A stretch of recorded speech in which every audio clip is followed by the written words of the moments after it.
Hello guys, welcome back to my channel. Today we will discuss the story of a married couple. At a neighborhood gathering, a casual joke crosses a line and leaves one partner publicly humiliated. An unexpected sincere response from our young neighbor reveals how unappreciated he has been. The moment sparks a shift that forces the couple to face uncomfortable truth about respect, value, and what their marriage has become. Let's move to the story. The autumn evening had settled comfortably over Maple Ridge, and the Hendersons' backyard was filled with the warm glow of string lights and the gentle hum of neighborhood chatter.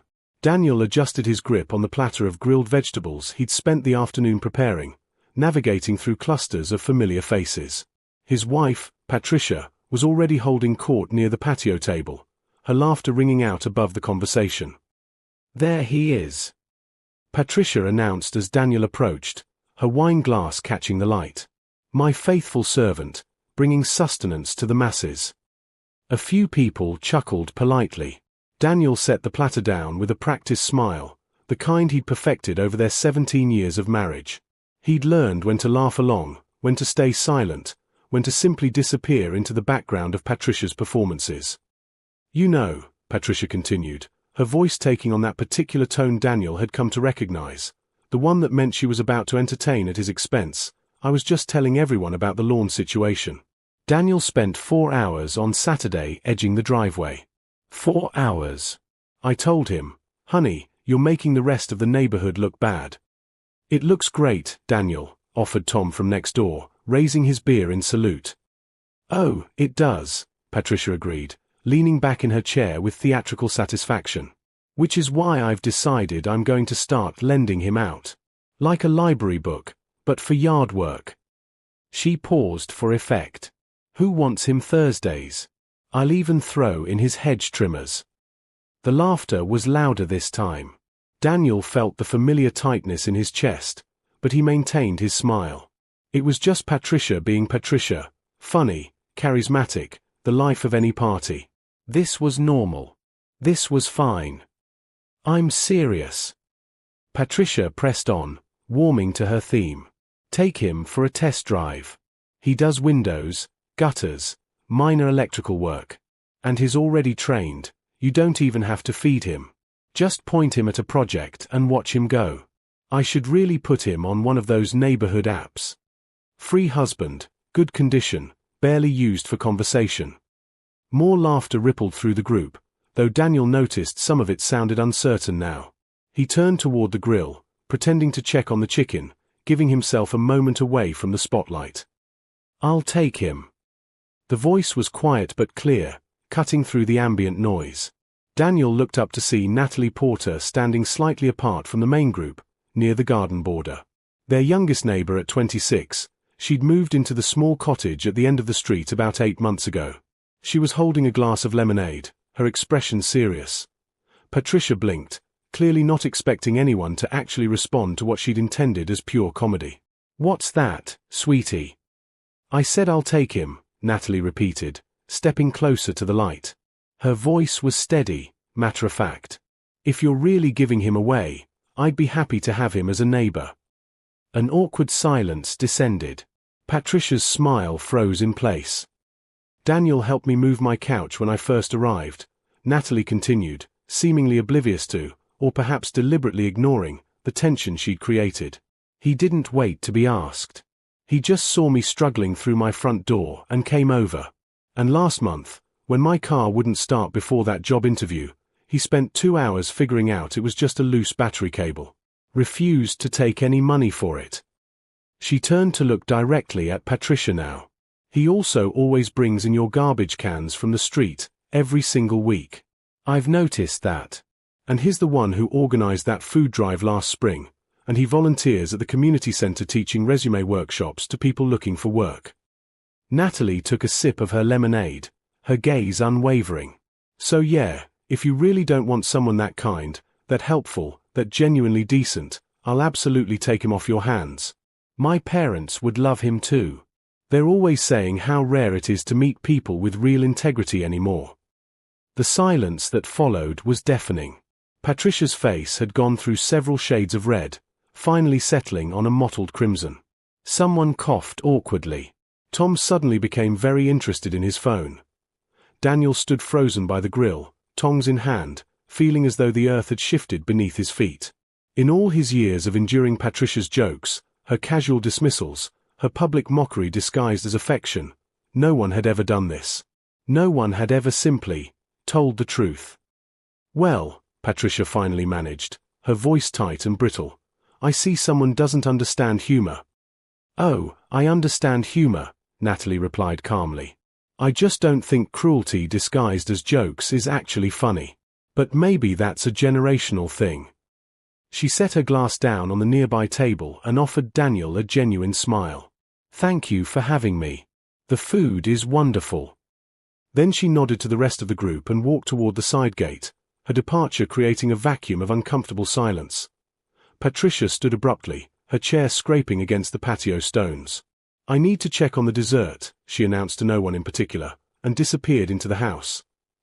Daniel realized he was still holding the tongs, still standing in the same spot, but something fundamental had changed.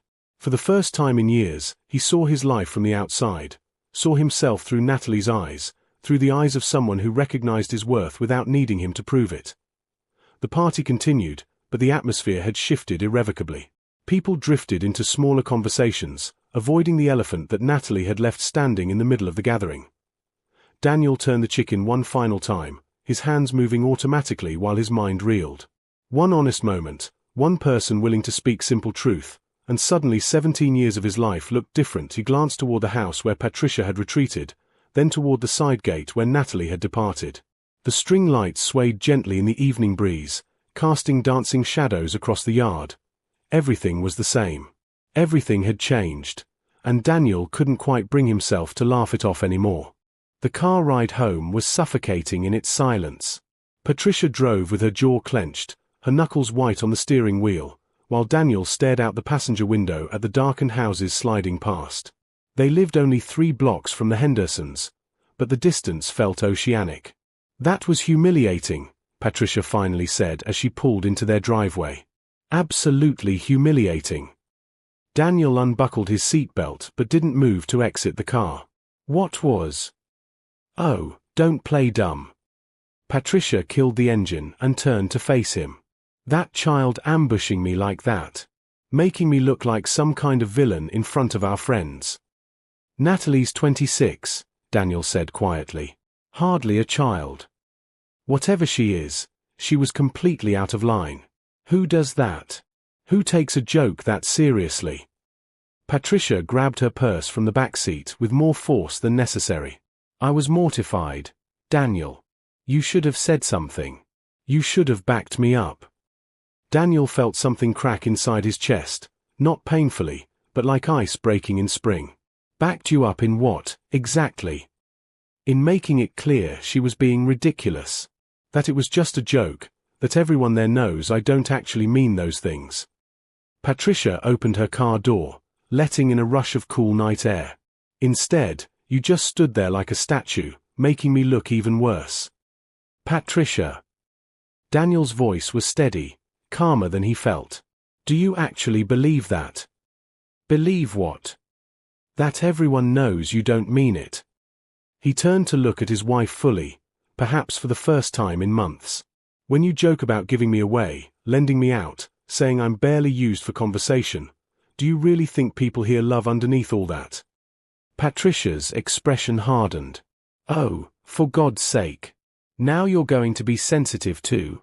We've been married 17 years. This is how we are. This is our dynamic." "No," Daniel said, the word emerging with surprising firmness. "This is how you are. I just learned to survive it." He got out of the car before she could respond, walking up the front path to their house. Behind him, he heard Patricia's door slam, heard her heels clicking rapidly on the pavement as she followed. Inside, the house felt different, or perhaps he felt different inside it. The living room with its carefully coordinated throw pillows, the kitchen with its pristine granite countertops, the family photos arranged just so on the hallway wall, all of it suddenly seemed like a stage set for a play he'd never agreed to audition for. Survive it. Patricia's voice was sharp as she followed him into the kitchen. What's that supposed to mean? I make a few jokes and suddenly you're some kind of victim. Daniel filled a glass with water from the tap, taking his time, organizing his thoughts. When he turned around, Patricia was standing in the doorway, arms crossed, her expression a mixture of anger and something else, something that might have been fear, if he didn't know better. Do you remember the company dinner last year? He asked. When you told everyone I was adequate in bed but excellent at assembling IKEA furniture. Or the time at your mother's birthday when you said the best thing I'd ever done was stay quiet during family arguments.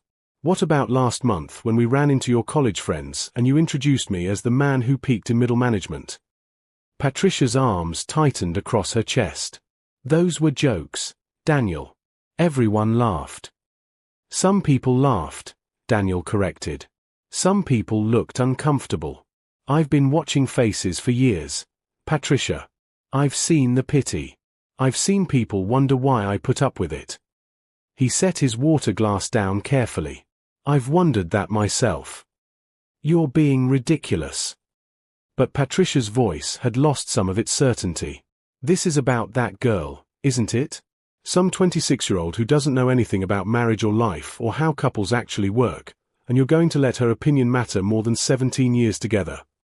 Natalie didn't tell me anything I didn't already know, Daniel said. She just said it out loud. She saw me, actually saw me, and recognized value that my own wife constantly diminishes. I don't diminish you. You introduced me tonight as a faithful servant.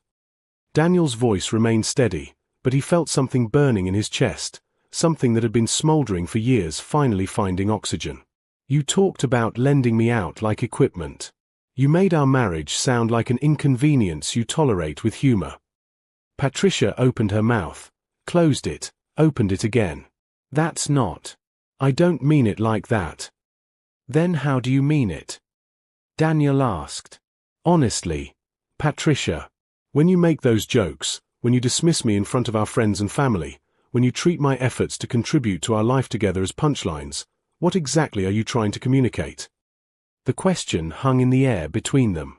Patricia's face cycled through emotions, anger, defensiveness, uncertainty. When she finally spoke, her voice was smaller than before. I'm funny. That's my thing. People like me because I'm witty, because I can work a room. You've always been quieter, more in the background. I thought you understood that. I understood that you needed the spotlight, Daniel said. I didn't understand that getting it required making me invisible. He walked past her, heading toward the stairs. Patricia caught his arm. Where are you going? To bed. I'm tired, Patricia. I've been tired for a very long time. He gently pulled his arm free and climbed the stairs, each step feeling heavier than the last. Behind him, he heard Patricia moving through the house, heard the clink of a wine glass being pulled from the cabinet, heard the refrigerator open and close. In their bedroom, Daniel sat on the edge of the mattress, his hands clasped between his knees. The room was decorated in Patricia's chosen palette of greys and whites. Sophisticated, she'd called it. Lifeless, he'd thought but never said. His phone buzzed. A text from Tom next door. Hey man, that was awkward tonight. You okay? Then another from Beverly Henderson. Daniel, I'm so sorry about what happened. For what it's worth, Natalie wasn't wrong. And finally, from a number he had to check against his contacts to confirm. Natalie, I hope I didn't cause problems. I just couldn't stay silent anymore. You deserve better than jokes at your expense. Daniel stared at that last message for a long time. 3 people reaching out, 3 people acknowledging what had happened, what had been happening for years. Not dismissing it as humor or sensitivity or generational differences. Acknowledging it as truth. He heard Patricia's footsteps on the stairs, slower than usual. She appeared in the doorway with a glass of wine, her makeup slightly smudged, her earlier certainty replaced with something more vulnerable. Daniel, she said softly, can we talk? I think we just did. No, I mean really talk. Not fight. Just talk. She moved into the room, sitting in the armchair by the window rather than joining him on the bed. The distance felt symbolic. I didn't realize. I honestly didn't realize it bothered you that much. Daniel looked at her, really looked at her, and saw something he hadn't expected, genuine confusion. She truly didn't understand. Years of using him as material, as the straight man in her comedy routine, as the reliable backdrop to her personality, and she'd never once considered what that might cost him. "Patricia," he said carefully, "when was the last time you said something kind about me in public?" She opened her mouth immediately, then paused. Her brow furrowed. Seconds stretched into a full minute. There have to be. I say nice things. When? Daniel pressed. At the 4th of July barbecue? At the charity auction? At your office holiday party? When? Patricia, when have you looked at me in front of other people and made them think, wow, she really values him? The wine glass trembled slightly in her hand. That's not fair. I do value you. You know I do. Do I? The question wasn't accusatory, just genuinely curious. Because from where I'm sitting, I know you depend on me. I know you appreciate the things I do, the lawn, the repairs, the cooking, the organizing. But value me, respect me, be proud to be married to me. He shook his head slowly. I honestly don't know, Patricia. And tonight made me realize I should. A tear slid down Patricia's cheek, surprising them both. She wiped it away quickly, almost angrily. This is insane. One stupid party, one girl with an opinion, and suddenly our entire marriage is on trial. Our marriage has been exactly the same for 17 years, Daniel said. Tonight was just the first time someone held up a mirror. He stood, suddenly exhausted beyond measure. I'm sleeping in the guest room. I need space to think. Daniel. I'm not leaving, Patricia. I'm not walking out or making threats. I just need time to figure out what I actually want from my life instead of just accepting what I've been settling for. He collected his pillow from the bed and moved toward the door. Patricia remained in the chair, her wine untouched, her expression lost. At the threshold, Daniel paused. For the record, I spent 4 hours on the lawn because I like doing it. Because I take pride in our home. Not because I'm some useful appliance you can joke about lending to the neighbors. He walked down the hall to the guest room and closed the door softly behind him. In the quiet darkness, he could hear his own heartbeat, steady and strong. Tomorrow would bring its own complications. Tomorrow Patricia would either double down or try to fix what had broken. Tomorrow the neighborhood would whisper, or not whisper, about what had happened at the Hendersons' gathering. But tonight, for the first time in longer than he could remember, Daniel fell asleep without that familiar tightness in his chest. Tonight, someone had seen him. And that changed everything. The next morning arrived with unusual quietness. Daniel woke in the guest room to sunlight streaming through unfamiliar windows, momentarily disoriented before the previous night's events cascaded back into his consciousness. He checked his phone, 7:15 a.m., and 12 new messages in the neighborhood group chat. Most were the usual Sunday morning pleasantries, someone asking about the recycling schedule, another sharing photos of a lost cat, but threaded through them were careful references to last night's gathering and questions about whether anyone wanted to meet for coffee at the Grind, the local cafe that served as unofficial neighborhood headquarters. Daniel showered in the guest bathroom, noting the decorative soaps Patricia had arranged that no one ever used, the monogrammed towels that were just for show. How much of their life together was just for show? How much was real? Downstairs, he found Patricia already dressed and made up, sitting at the kitchen island with her laptop open and a mug of coffee cooling beside her. She looked up when he entered, and he saw the shadows under her eyes that her makeup couldn't quite hide. I didn't sleep well, she said unnecessarily. Daniel poured himself coffee, the simple routine feeling strange and loaded with new meaning. Neither did I, actually. I've been thinking. Patricia closed her laptop with a decisive click. About what you said. About how I talk about you in public. She paused, clearly struggling. Maybe I have been thoughtless. But that's different from malicious, Daniel. I never meant to hurt you. Impact matters more than intent, Daniel said, leaning against the counter. If I stepped on your foot, I didn't mean to, wouldn't make it hurt less. Patricia flinched. That's fair. She took a breath. I want to fix this. Tell me what you need. It was the right question, asked in the right tone, and 6 months ago it would have been enough. But something had shifted in Daniel during the night, some fundamental recalibration of his internal compass. I don't think you can fix it in a conversation, he said slowly. This isn't about one apology or one promise to do better. This is about patterns. Patricia. Years of patterns. So what, then? Her voice rose slightly, stress cracking through her composure. We just give up. 17 years and we throw it away because of a few jokes. I'm not throwing anything away, Daniel said carefully. I'm just not willing to pretend anymore that those jokes don't matter, that they don't shape how people see me, see us, see our marriage. His phone buzzed. A text from Beverly Henderson. Coffee at the grind at 10? Several of us are meeting. Would be good to see you. Patricia saw him check his phone. The neighbors, she said, not quite a question. They want to meet for coffee. To gossip about us, you mean? Patricia's fingers drummed against her mug. To dissect our marriage over lattes.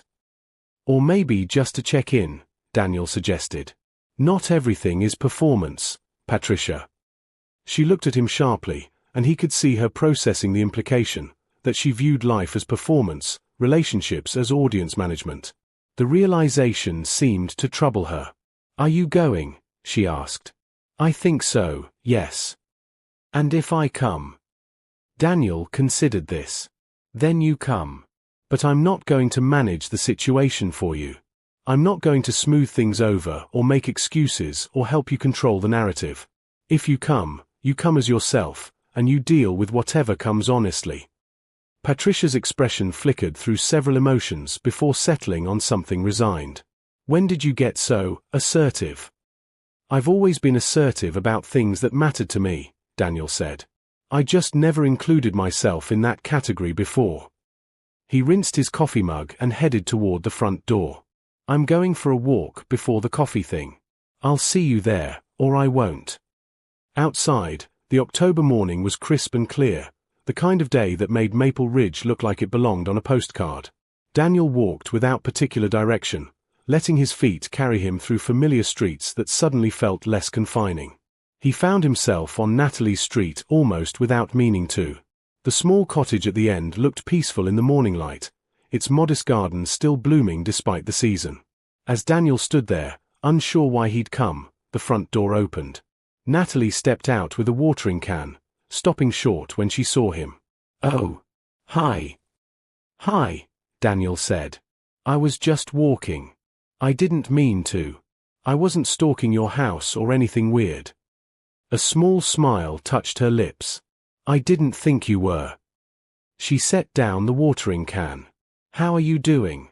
I've been worried I made things worse for you. You made things different, Daniel said. I'm still figuring out if different is better or just different. Natalie nodded, understanding in her expression. For what it's worth, I wasn't trying to cause drama. My parents have been married 32 years, and I've never once heard my mom talk about my dad the way Patricia talks about you. It made me angry. Someone needed to say something. Why you, though? Daniel asked, genuinely curious. You barely know us. Because sometimes being outside a situation is exactly what lets you see it clearly, Natalie said. And because I was raised to believe that silence in the face of cruelty, even casual cruelty, makes you complicit. She studied him for a moment. You're a good person, Daniel. You shouldn't have to endure being someone's punchline just because you're married to them. Before Daniel could respond, a car slowed on the street. Tom from next door, waving from his window. Hey, Daniel. See you at the grind. Yeah, I'll be there. Tom drove on, and Daniel turned back to Natalie. There's a neighborhood coffee thing. Because apparently my marriage is now public entertainment. Or because people care about you, Natalie offered. Those aren't mutually exclusive. Are you going? I wasn't planning to. I figured I'd caused enough trouble. She paused. Should I? Daniel surprised himself by saying, if you want to. I'd like to know at least one person there is definitely on my side. Natalie's expression softened. You've got more people on your side than you think. But yes, I'll come. Moral support. They walked to the grind together, an easy silence between them that Daniel found remarkably comfortable. No performance required, no careful navigation of potential landmines, just two people walking on a Sunday morning. The cafe was already crowded when they arrived. Daniel spotted Beverly and Tom at a large corner table, along with the Hendersons, the Martins from 2 streets over, and several other familiar faces. And there, at a small table by herself near the window, sat Patricia. She looked up when Daniel entered, her eyes registering Natalie's presence with poorly concealed dismay. But she said nothing, just looked back down at her untouched coffee. Daniel. Beverly stood and pulled him into a hug. Come sit. We saved you a spot. The next hour unfolded in ways Daniel never could have predicted. The conversation started awkwardly, everyone dancing around the actual topic, before Tom, bless him, just put it out there. Okay, can we all acknowledge that last night was uncomfortable as hell and talk about it like adults? What followed was a revelation. Person after person shared moments they'd witnessed, discomfort they'd felt, times they'd wanted to speak up but hadn't. Margaret Martin admitted she'd stopped inviting Patricia to her book club because every meeting became about Patricia roasting her husband, and it just felt mean after a while. Beverly confessed, I've watched Daniel help every single person on this street with something over the years. And I've watched Patricia take credit for his generosity while making jokes about how he's pathologically helpful. It always bothered me. Through it all, Daniel sat quietly, processing the fact that his marriage hadn't been the private suffering he'd imagined. Others had noticed. Others had cared. They'd just never felt it was their place to intervene. Across the cafe, Patricia sat alone, her face pale, clearly able to hear everything being said. Daniel saw the moment she stood, preparing to leave, saw her gather her purse with shaking hands. And in that moment, Daniel made a choice. Excuse me, he said to the table, and walked over to Patricia. Don't, she said sharply, not looking at him. Don't come over here to be the bigger person or to pity me or whatever this is. I came over to ask if you want to take a walk, Daniel said simply. Just you and me. Away from all this. Patricia looked up, surprise breaking through her defensive armor. Why would you want that? Because despite everything, we're still married. And I think we should figure out if we want to stay that way, but that's a conversation for us, not for an audience. Patricia stood slowly, and together they walked out of the grind into the clear October morning. Behind them, Daniel heard Beverly say softly, "Good for him." They walked 3 blocks in silence before Patricia finally spoke. They all hate me now. They don't hate you, Daniel said. But they're uncomfortable with how you've treated me. There's a difference. Is there? Patricia's voice was small, brittle. Because it feels like the same thing. Daniel stopped walking, turning to face his wife on the sidewalk of the neighborhood they'd lived in for a decade. Patricia, do you love me? Of course I love you. The response was immediate, almost offended. Then why, Daniel asked gently, have you spent years making sure no one else could tell? Patricia's face crumpled. For the first time since he'd known her, she looked truly, completely lost. I don't know, she whispered. I honestly don't know. And in that admission, Daniel found something he could work with. Not certainty, not a solution, but a starting point. A place to begin figuring out what came next. The week following the coffee shop confrontation passed in strange suspension, like living inside a held breath.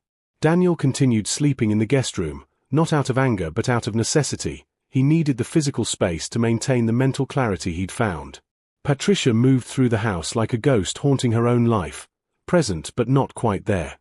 On Wednesday evening, Daniel came home from work to find her sitting at the dining room table with photo albums spread around her. Their wedding album, vacation photos, pictures from various neighborhood events over the years. She looked up when he entered, her eyes red-rimmed. I've been trying to remember, she said without preamble, when it started. When I started using you as material instead of treating you as a partner. Daniel set down his briefcase and sat across from her. And I think it was gradual. So gradual I didn't notice it happening. Patricia touched a photo from their 5th anniversary, both of them laughing at something outside the frame, genuinely happy. When we first got married, I was so proud of you. You were kind and reliable and everyone liked you. I liked that people saw me with you and thought I'd chosen well. What changed? Daniel asked, though he suspected he already knew. I did. Or the world did. Or both. Patricia closed the album gently, as if it might break. You stayed exactly who you were, steady, helpful, content with a quiet life. And I started wanting more. More attention, more status, more proof that I was somebody special.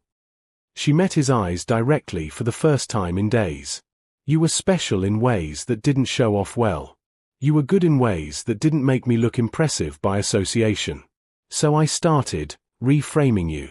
Making you funny instead of admirable. Turning your virtues into quirks I could mine for entertainment. Daniel absorbed this, the honesty of it landing with unexpected weight. Did it work? Did it make you feel special? For a while, maybe. People laughed. I got to be the witty one, the sharp one, the woman who could roast her husband and make it charming. Patricia's laugh was bitter. But then it became a trap. Once you establish a dynamic, people expect you to maintain it. Every gathering became a performance. I had to have new material, new jokes, new ways to be cleverly dismissive of you. And you just took it. Which somehow made it easier to keep going. I took it because I thought that's what marriage was, Daniel said. Compromise.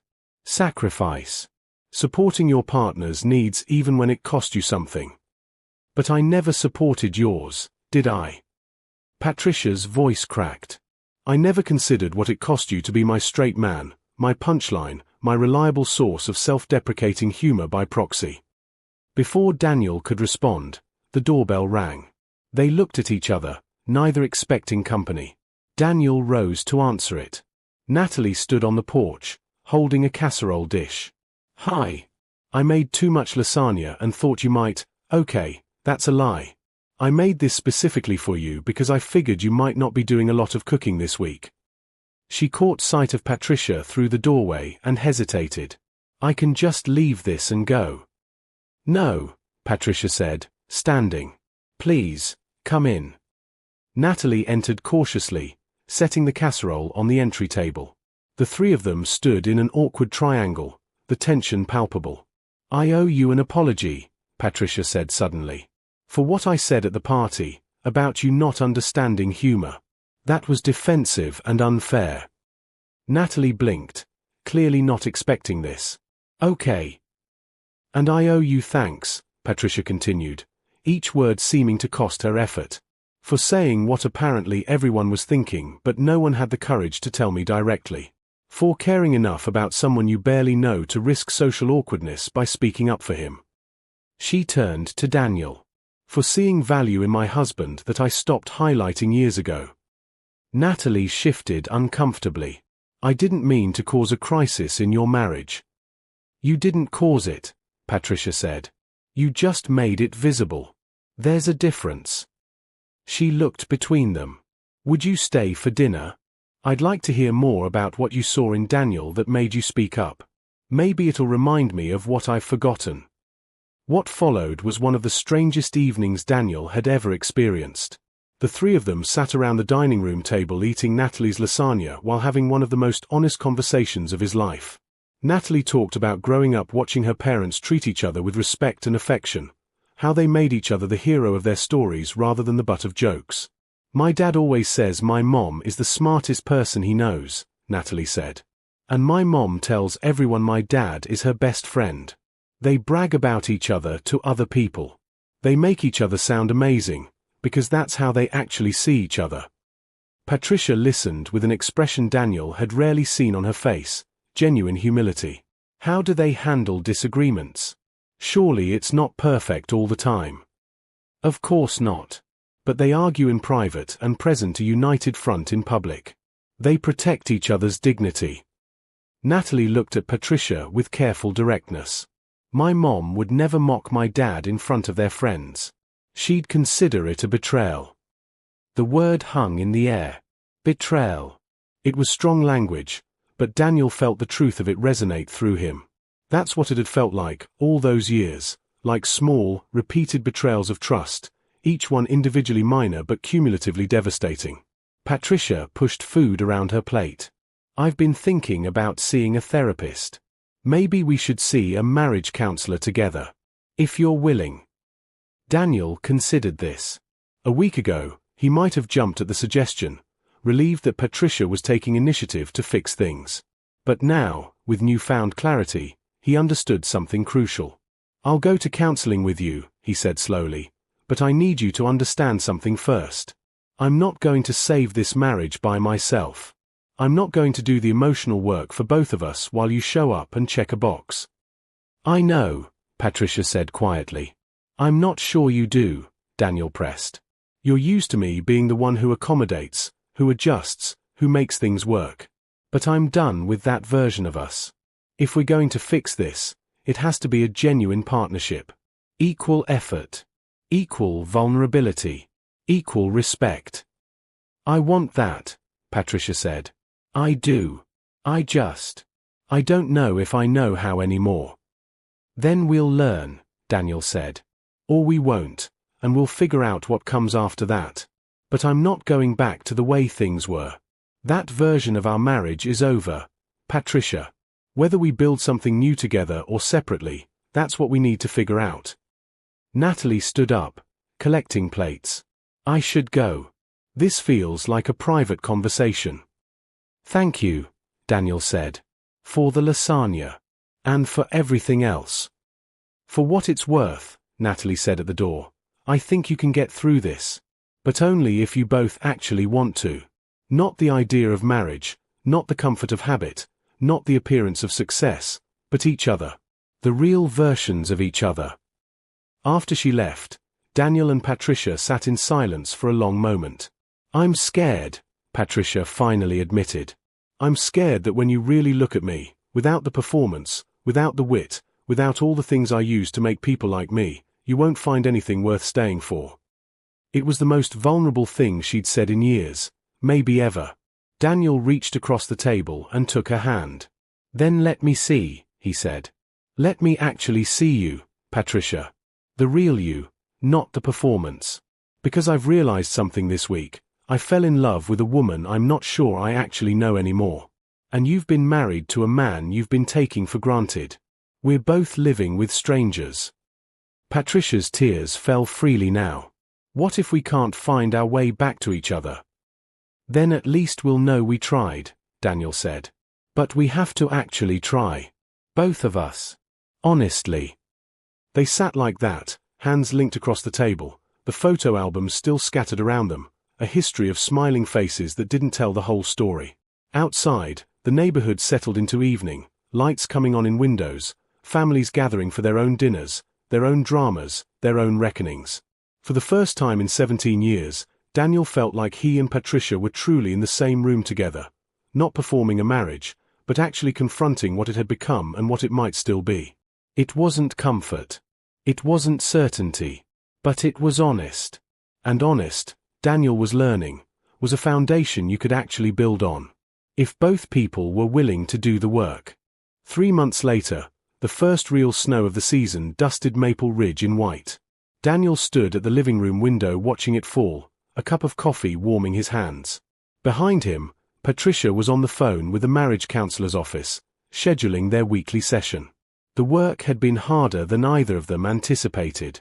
There had been sessions where Patricia broke down crying, confronting the insecurity that had driven her to constantly prove her worth through wit and performance. There had been evenings where Daniel admitted his own role in the dysfunction, how his silence and accommodation had enabled her behavior, how he'd martyred himself instead of setting boundaries. Dr. Morrison can see us Thursday at 6, Patricia said, hanging up the phone. She joined him at the window, standing close but not quite touching.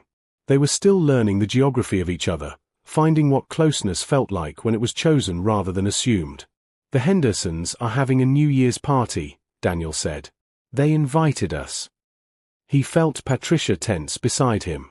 She'd been avoiding social gatherings, ashamed of how the neighborhood now saw her.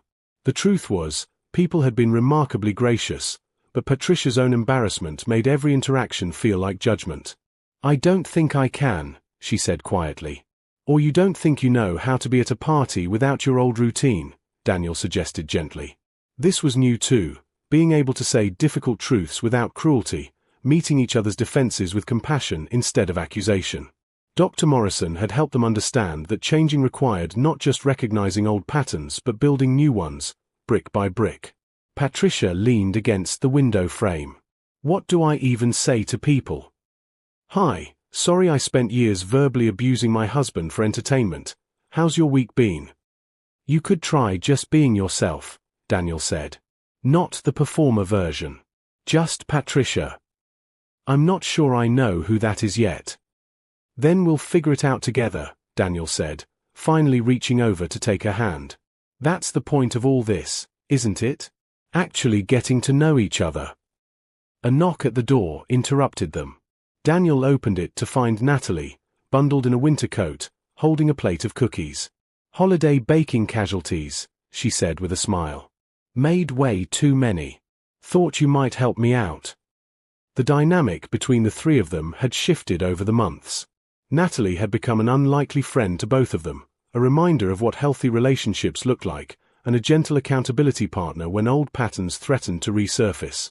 Come in, Patricia said, her warmth genuine now rather than performed. I just made coffee.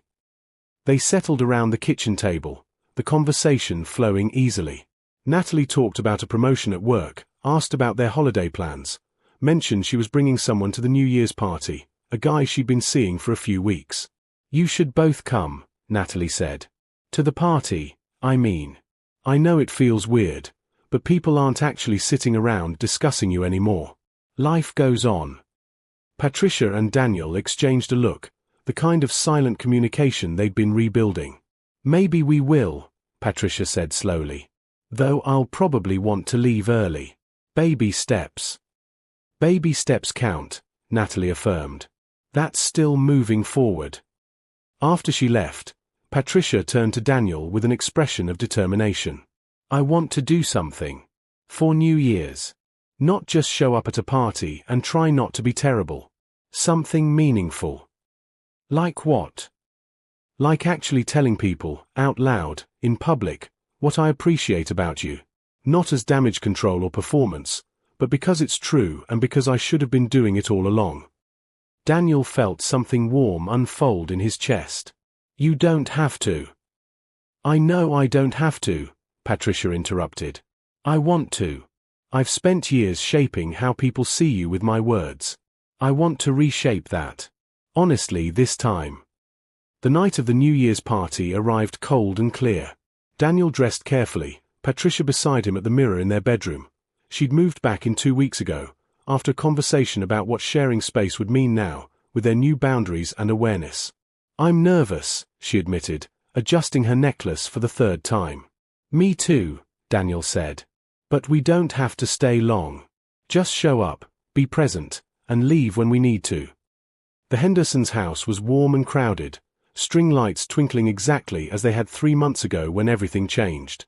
But this time, when Patricia walked in holding Daniel's hand, she didn't immediately work the room. She stayed close to him, greeting people quietly, listening more than performing. Tom approached with his wife, Sarah. Good to see you both. How are you? We're working on things, Patricia said, and the honesty of it seemed to surprise even her. It's not easy, but we're trying. That's all anyone can do, Sarah said kindly. We're rooting for you. As midnight approached, Beverly Henderson clinked her glass for attention. Before we count down, I want to go around and have everyone share something they're grateful for from this year. The circle moved slowly, gratitude for health, for family, for new jobs and old friendships. When it reached Patricia, Daniel felt her hand tighten in his. I'm grateful, she said, her voice steady despite her nervousness, for the people who loved my husband enough to tell me I was hurting him. And I'm grateful for a husband patient enough to let me learn how to love him better. She turned to look at Daniel directly. "You're the kindest, most reliable, most genuinely good person I know. And I'm sorry I ever made anyone think otherwise.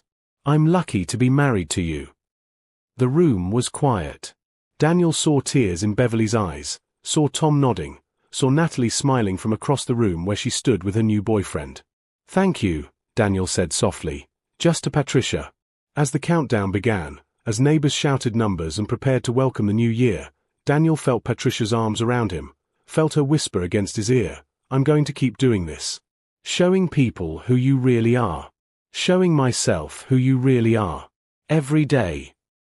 And I'm going to keep showing you who I am too," Daniel said. "Not just the accommodating version. All of me."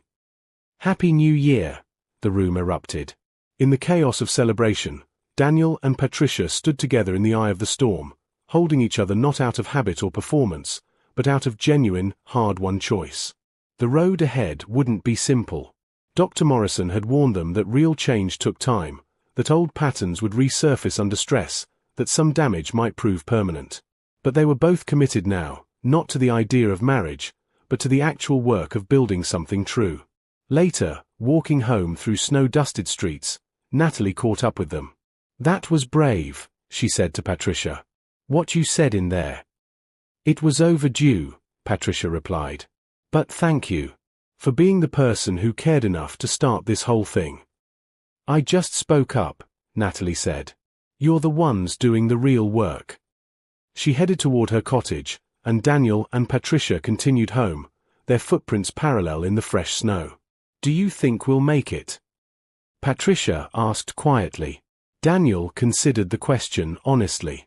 "I think we're making it right now. Every conversation, every session, every time we choose honesty over comfort, that's us making it. Whether we make it permanently, that's just every day choosing each other again."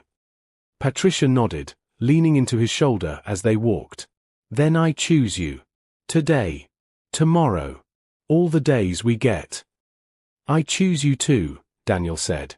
"The real you. Even when she's messy and uncertain and figuring things out. Especially then.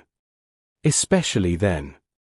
Their house came into view, lights glowing warm against the winter dark. Not a stage set anymore, but a home they were both learning to truly inhabit. Daniel unlocked the door and they stepped inside together, shaking snow from their coats, hanging them side by side. In the kitchen, Patricia started coffee while Daniel found the leftover cookies Natalie had brought. They sat at the table, the same table where photo albums had been spread, where hard conversations had happened, where Natalie had shared lasagna and wisdom in equal measure. "It's not going to be perfect," Patricia said, wrapping her hands around her mug. "I'm still going to mess up. Say the wrong thing. Fall into old patterns sometimes." "I know," Daniel said. "And I'll call you on it, instead of just absorbing it silently. That's my part of this. We're really doing this differently, aren't we?" Patricia looked around the kitchen as if seeing it for the first time. Not just promising to change, but actually changing. "We're trying," Daniel agreed. "That's all we can do. Try, fail sometimes, try again. But together this time. Actually together." Patricia reached across the table and took his hand. Not dramatically, not as performance, just a simple gesture of connection. "I love you. The real way, not the way I thought counted. I love you." "I love you too," Daniel said. And meant it, not the obligatory love of habit, but the chosen love of someone seeing their partner clearly and deciding, yes, this person, this complicated beautiful mess of a person, this is who I want beside me. Outside, Maple Ridge settled into the new year. In houses up and down the street, people were making resolutions, setting intentions, dreaming of changes they might or might not achieve. But in one house, under warm lights and fresh snow, two people weren't dreaming about change anymore. They were living it. One honest conversation at a time.